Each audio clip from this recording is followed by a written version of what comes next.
very competitive with corn and wheat. Hi again, everybody. Welcome back to the Comstock Channel. I'm Marlin Bohling with you. With me today, I want to welcome aboard Tanner Ehmke of CoBank, who normally works out of his Denver office. This is a little bit unique today because, Tanner, we get to talk with you back in your native element. You're actually in western Kansas, back on the old stomping grounds here. And for those that don't know it, Tanner still has strong ties to the family farm in, I guess you would call it West Central Kansas. Where are you? Lane County, Dighton. So how far is wheat harvest from you guys right now? We are just getting started. We're probably going to be doing some test cutting this afternoon. We've been a little bit delayed because of the weather. It's been a little damp, a little humid.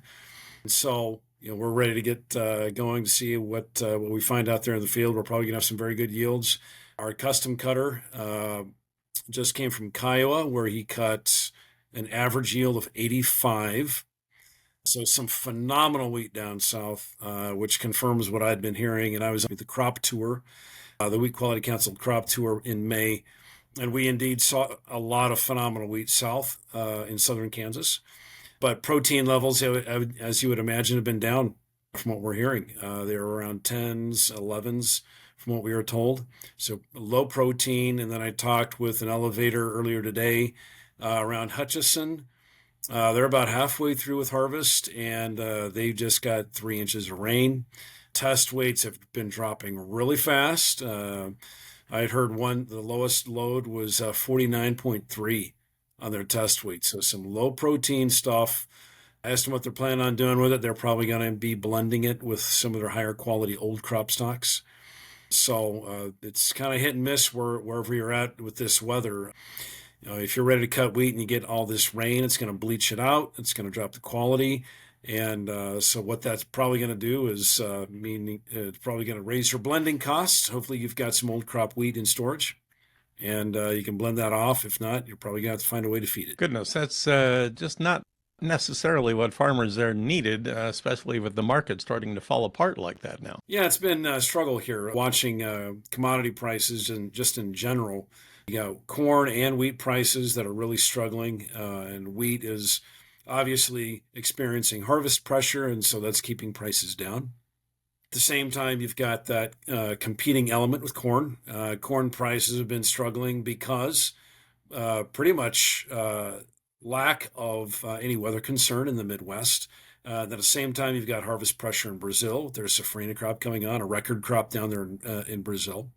At this point in time, there's really no reason to be bullish. I know there's a lot of farmers who don't want to hear that when they're dealing with some of these harvest issues. Perhaps they're losing test weight. Perhaps they're losing some crop in some cases. In other areas, I know in northern Kansas, up in Nebraska, they did not have great crops this year. Very low yielding because it was drought in a lot of that part of the country. Then, of course, there was that wheat streak mosaic issue that hit a lot of local areas. That's going to be impacting both yield and quality in local areas. And so obviously in those areas, this is just more insult to injury, if you will, Marlon. Not a good situation for those folks, but the market is dialing in the macro data, if you will, not that localized situation, but what's going on in the U.S. and globally. And right now we have a bigger crop here in the U.S. of both wheat and corn.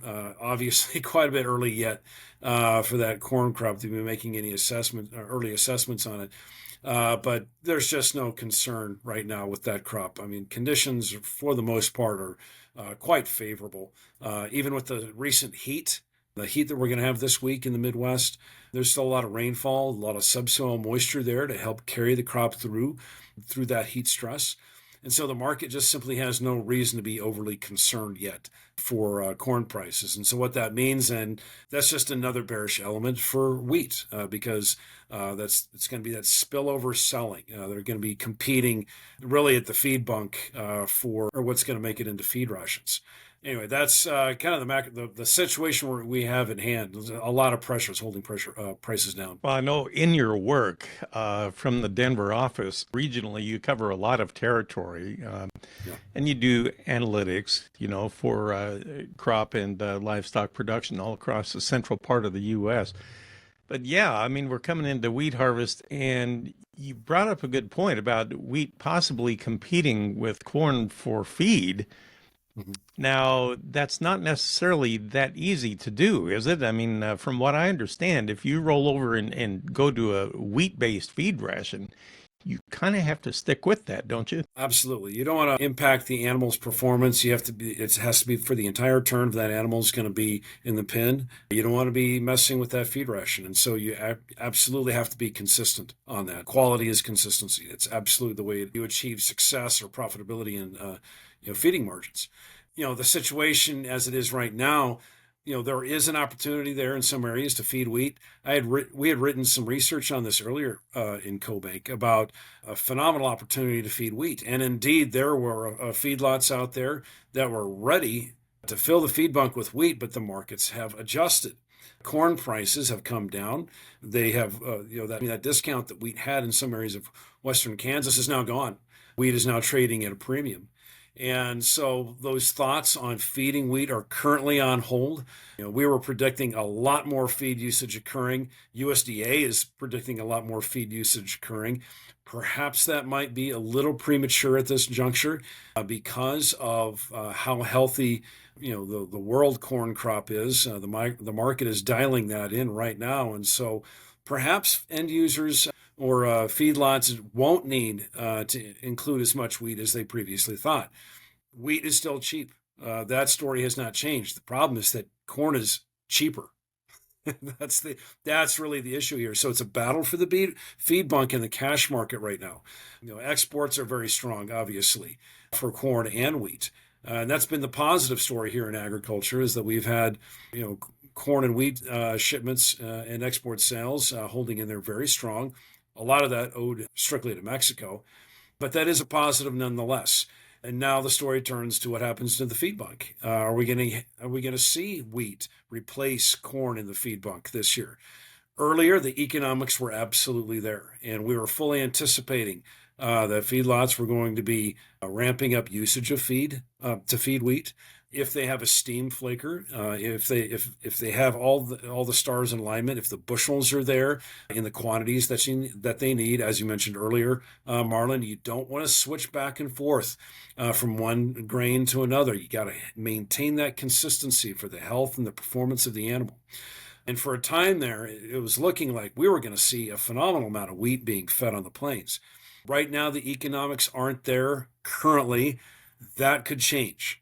I was talking with one feedlot earlier who was saying he would be back to feeding wheat again if we see that price differential between wheat and corn in the cash market fall below 50 cents. Okay, so wheat would need to be priced less than 50 cents above corn in order for those economics to work. At that point, then you'll be back to this economic story where wheat is going to be replacing corn in the feed bunk. But what about the poor stepchild of Milo or grain sorghum? I had heard that there would be more acres of that this year. Have you seen that on your travels out there? Seen a lot of Milo. I am biased, Marlin. I used to grow Milo myself. I am a fan of growing Milo. I know a lot of farmers aren't. They don't like the itchiness of it during harvest, but Milo is a kind of crop that just takes up beating and keeps on ticking, and that's why I love it. Now, to the point though of Milo being fed, you've got some very wide basis out there in the country for Milo. The Chinese have not been buying Milo, and that is the market. That's 90 to 95% of the export market for grain sorghum. And the Chinese simply aren't there. And so as a result, you're seeing that basis back up in the country. And Milo is very cheap and very competitive to corn and wheat. The problem is Milo comes with some complications. Number one, it is harder to process. It requires twice as much energy to steam flake that very hard little pellet that Milo has versus corn. At the same point, you're also competing with an abundance of corn and wheat. So if you're an end user, if you're a feedlot and you have the option of feeding cheap corn, cheap wheat, or cheap Milo, obviously you're going to do cheap corn first. Second will be cheap wheat. Milo will be down the rung as your third option. It is being used among ethanol producers much more than they have been in the past. So there is a demand story there for Milo for the ethanol producers, but it's not really making its way into the feed bunk. It's a little bit more finicky. There is a loss of animal performance on Milo.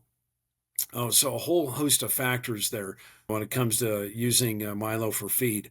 Perhaps Milo's got more work to do on basis before it really starts to make its way into the feed bunk. Right now, the story is between corn and wheat. Speaking of which, the basis between corn and Milo tends to have really wild swings. I mean, some years you can have Milo at a premium over corn.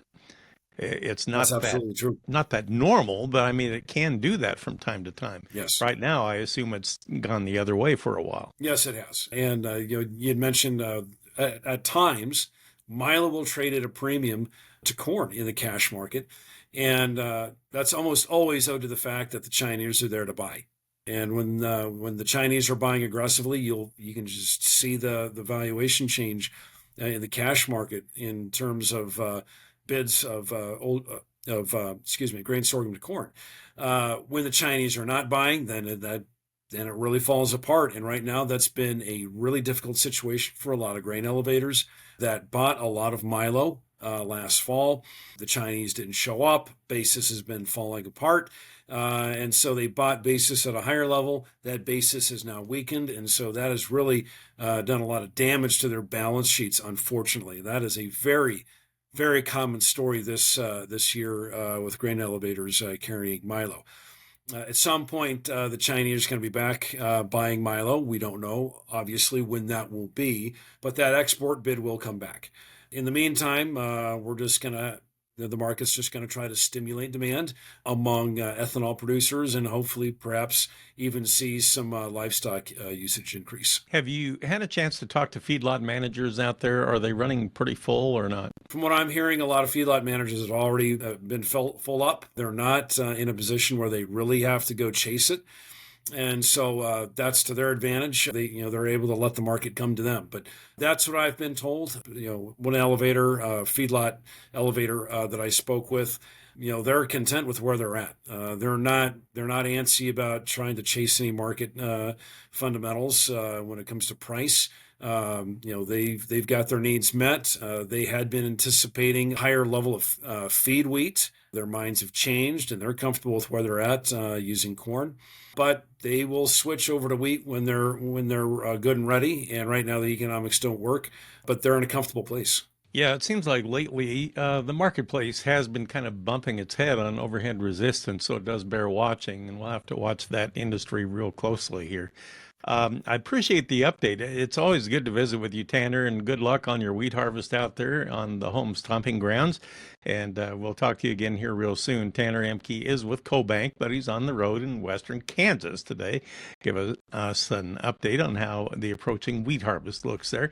Appreciate that, Tanner, and that'll do it for this episode. We thank you for joining us.